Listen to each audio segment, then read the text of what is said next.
Well, brain health is a growing concern for American families as well. The National Institutes of Health say 20% of children in this country are facing mental or behavioral issues before they become teens. Elizabeth Prann, host of the Hill's Raising America podcast, is joining us now. Elizabeth, good morning. So you recently sat down with a world-renowned psychiatrist, talked about how to tell if your child has ADHD. What did he say? It was a fascinating conversation. I mean, anecdotally, Kelly, I don't know about you, this is such a big conversation for moms out there.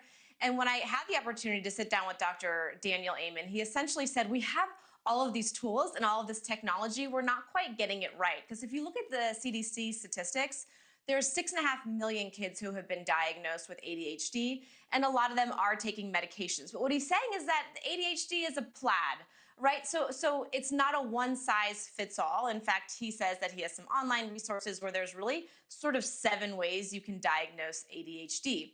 And if you have the wrong medication, that can lead to underperformance. So he wants more biological data. He's working with the White House. There are more things to come in 2026, because what he wants is more access to brain scans. Here he is.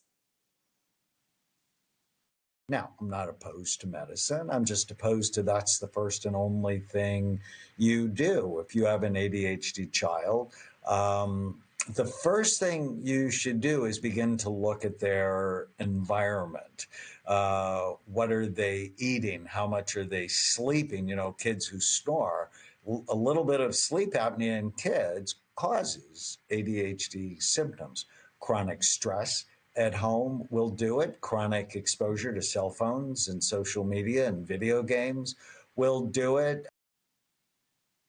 You know, it was so fascinating, Kelly, as he said, there's a huge genetic component. So when he works with children, the parents also realize maybe they've been undiagnosed, that they do have ADHD. So it's also an opportunity for them to find healing, for them to find treatment, and as a family to just become a little bit more functional. Kelly? Yeah, and you would imagine that helps with the treatment process too. Everyone's doing it together.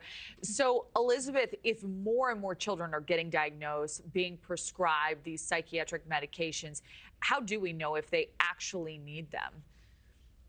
Well, I mean, that's what we talked about, right? He said it's the first line of defense right now, and he wants to change that. He actually told us that in the spring of 2026 that we might be seeing an executive order, a whole body approach. He's working with the White House.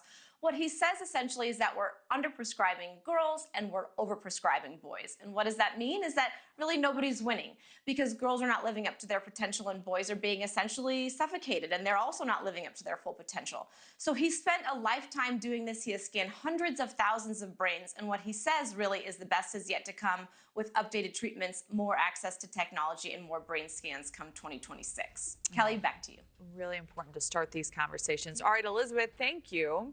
You can catch Elizabeth's Raising America podcast on the Hill's YouTube page. New episodes come up every week with real conversations with parents about how politics is impacting American families. A great watch. Thank you for watching. Subscribe below and download our NewsNation app right now on your phone, and you will get fact-based, unbiased news for all Americans.